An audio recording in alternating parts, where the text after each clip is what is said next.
Это подразделение функционировало и ранее, но сейчас его состав обновился. Первой ступенью в работе стал мастер-класс от российских ученых, докторов экономических наук, профессоров Виктора Овчинникова и Натальи Кетовой. Автор более 250 научных работ, в том числе 30 монографий. Профессор Виктор Овчинников представил мастер-класс по методологии и логике научных исследований и лекцию о методике и организации работы над диссертацией. Хотел поблагодарить руководство университета за возможность общения с коллегами, за возможность профессионального контакта, за эту открытую площадку для встреч и совместных размышлений.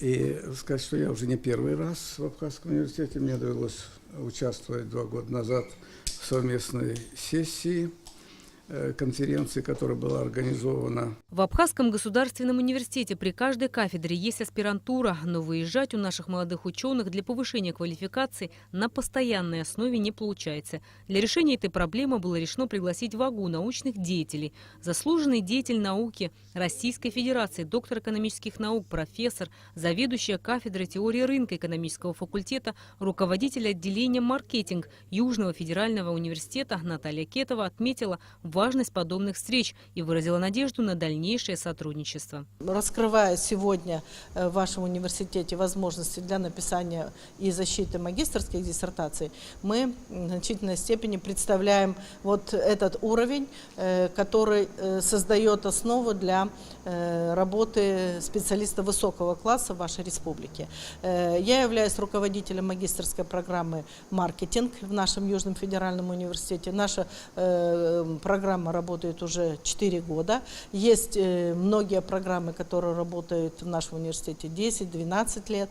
То есть у нас уже хороший опыт и возможности. Мы общались со специалистами и выпускниками и американских вузов, вузов Германии, Чехии. То есть представление о том, какими должны быть магистры, у нас есть вполне. И в этой связи вот сегодня, приехав в ваш университет, нам хотелось бы показать возможность и целесообразность именно развития такой вот магистерской высоты для написания проектов, которые в дальнейшем защищаются и создают основу для развития вот этого уровня магистерского образования. Основная задача подразделения отдела науки при университете – приобщение к научной деятельности и объединение студентов, аспирантов и молодых ученых. В ближайшее время планируется провести ряд научных мероприятий. Первое подобное мероприятие мы проводим сегодня. Для нас является большой честью приезд таких научных деятелей, доктора экономических наук, профессора Виктора Николаевича Овчинникова и доктора экономических наук, профессора Натальи Петровны Кетовой. По просьбе студентов и аспирантов в понедельник Виктор Овчинников и Наталья Кетова прочтут лекции в Абхазском государственном университете. Рената Шакай, Тимур Гугохи, Абхазское телевидение.